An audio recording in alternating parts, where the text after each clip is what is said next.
Hello and welcome. Now that the game has been fixed, the new Chatterbox solo raid has started. And with it comes a few gimmicks that's, as far as I know, unique to this boss. This one was a tricky raid to figure out, but after clearing the 7 stages, I'm gonna give you some tips on how to approach it, including a walkthrough at the teams I use for challenge mode, good characters to bring, and gameplay. My name is Psyche, and this is my guide on solo Raid Chatterbox December 2023. Let's start with some basics. This version of Chatterbox is not like the ones we saw before. He's got some unique mechanics to the solo raid mode. Now, something to note is that Nikke does something similar to Genshin's Spiral Abyss in the sense that the current challenge event, in this case solo raid, is tailored to be good with whichever character is on raid up. So as you might imagine, both X-Lumilla and X-Mika are pretty good here. Now let's talk about the mechanics.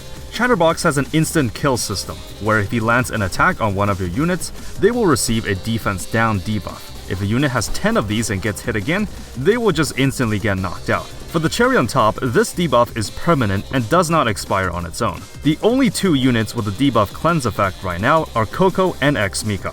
So if you're not running them, you're gonna have to be a bit strategic. If an attack hits a shield or cover instead, the boss will not apply the debuff, so those are your best friends for support.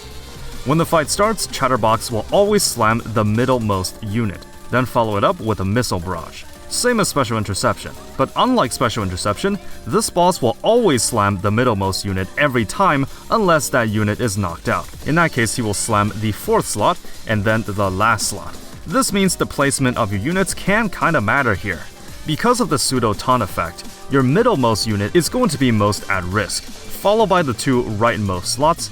This also means that since Chatterbox will never slam the left 2 units, these slots are the safest.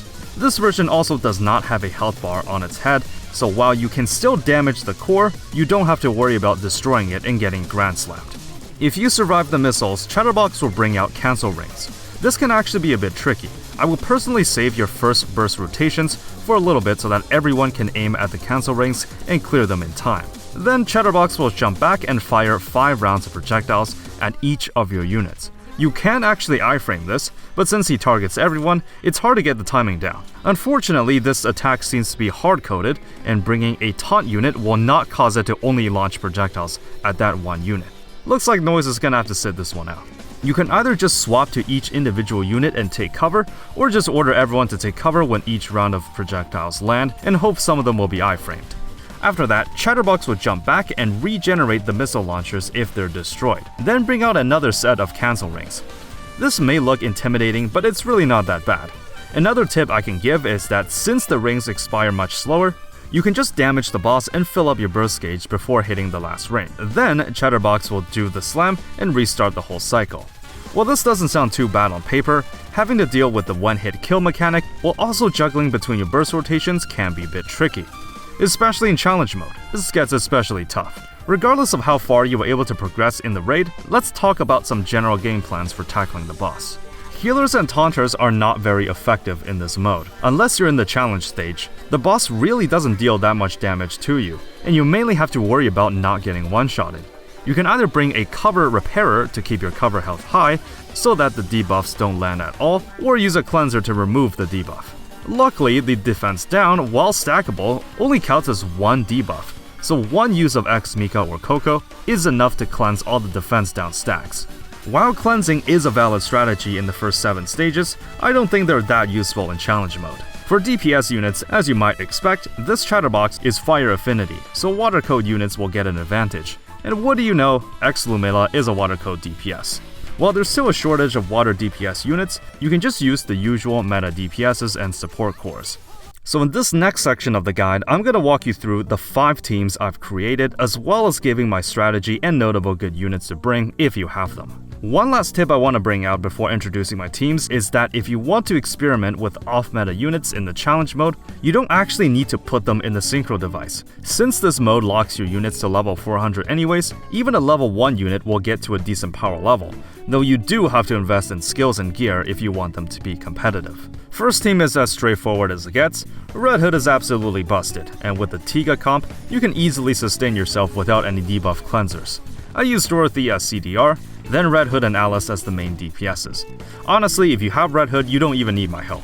I place Naga in the middle, and as the fight starts, she gets slammed, but with quick inputs, you can burst with Red Hood and aim for the middle portion of the 2 missile launchers, and you'll be able to hit both at once, and hopefully take them out before Naga dies.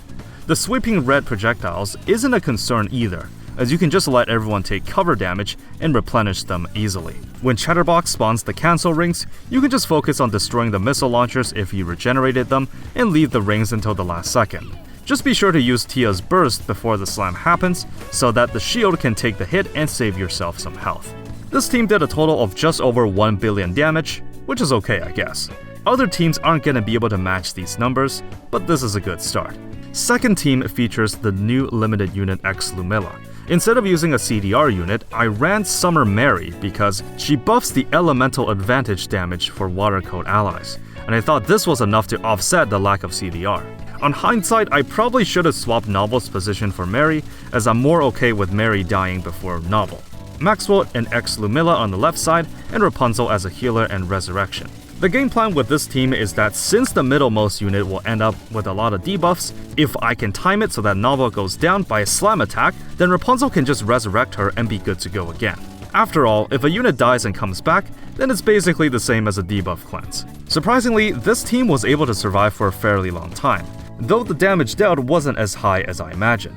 If I had a bit more elemental damage rolls on a Lumilla, I probably would have done better, but I don't plan on grinding out the tier 3 border this time, so I'll take what I can get. Third team was the sussiest setup I had. I have 4 copies of Noir but 0 copies of Black. If I had the bunnies, this is where I would use them, so I had to find a compromise. I ended up with an A2 and Summer Annie's DPS core. It's not ideal, but it's something. I also used the Pepper and Dala setup, and Noah in the middle for a scapegoat to take all the damage. This one was pretty tricky. The fight opens with the slam, so I just let Noah tank it, then use her burst to stay invincible for 3 seconds. This does not prevent the debuff stacks from coming through, nor does it stop the instant kill mechanic. But if Noah can hold the fort for like 2 rotations, then it's probably good enough. I was sure that I wasn't able to survive the whole 3 minutes, but at least it will help me die slower. Now you might be wondering, why not just use X Mika in place of Pepper? Well, as it turns out, she cleanses but does not heal, meaning that A2 would have no way of maintaining mode B as her HP would fall under 40%, which is a DPS loss. I'm not sure if I'll do an X Mika guide, but I think she can be useful in the 7 previous stages, but in challenge mode, she's just not competitive enough to warrant a slot. What she does is just way too niche for general use. This boss happens to be tailored for a debuff cleanser, but she's just not there yet. This team wiped before the timer was up, but I figured it did okay from what I was able to cobble together. Fourth team is Snow White, finally bringing out the big guns, and I had to do some lateral thinking for this to work. This team uses Miranda, Polly, Summerhelm as CDR, and the special guest, D. While D doesn't really excel that much in this fight, she has a passive that almost instantly fills up your burst gauge when the fight starts. I place Polly in the middle, and my game plan is to just burst immediately so that Polly gets a shield, while also giving Snow White time to charge up the nuke. The nuke destroys one and almost the other missile launcher, which allows Polly to survive the slam from the shield and the following missiles too. This team does not have a healer, so it's eventually gonna get worn down. But I figured if I can get as many nuke shots in as I can, that's good enough. I rotated between Polly and Summerhelm for bursts, making sure to burst with Polly whenever the slam was coming up, and making sure that Snow White nukes away any missile launchers before they fire. This team wiped as well, but it performed better than I expected, and I survived for longer too. Last runner-up, it's time to clean house with Modernia and Scarlet. Using Leader, Senti, as well as Biscuit, I was able to get a pretty good lineup of supports. The only problem with this setup is that Senti's shield happens every couple of seconds, and it's not something controlled by the player. But by placing her in the middle, and waiting until her shield regenerates before completing the cancel rings, you can control when Chatterbox slams to get Senti to survive it. Modernia's burst, as you might expect in the special interception version, can completely negate the missiles, so that part doesn't even matter. Biscuit is there to make sure Senti's healthy by repairing cover even when it's fully blown out, and doing some healing to maintain the team. On hindsight, I can probably get away with not running Biscuit and running another sub DPS instead like Helm, but this team was able to survive the 3 minutes, so I wasn't really complaining. My final score for this attempt was 2.7 billion damage. It may look impressive for some of you, but I'm really doubting if this will qualify me for the top 3%. People tend to go quite hard in the last 24 hours of the raid, so this number can easily be outperformed by other players. But hey, I'm not planning to grind for the tier 3 border this time. It's really just to show the strategies I use to form my 5 teams, and how I use my knowledge of team building to account for this raid boss. Anyways, that's gonna do it for the solo raid guide. Let me know how far you were able to get in the stages, and what final score you had in the challenge mode. I'll be here patiently waiting for the day Blanc finally arrives, or they give a standard SSR selector. But at least it makes it quite interesting to see how I try to form a team without the bunnies. Thank you for watching as always. I may or may not release an X-Mika video later this month, but I also have a reroll guide in the works. Stay tuned, Commanders, and always remember, have fun gaming.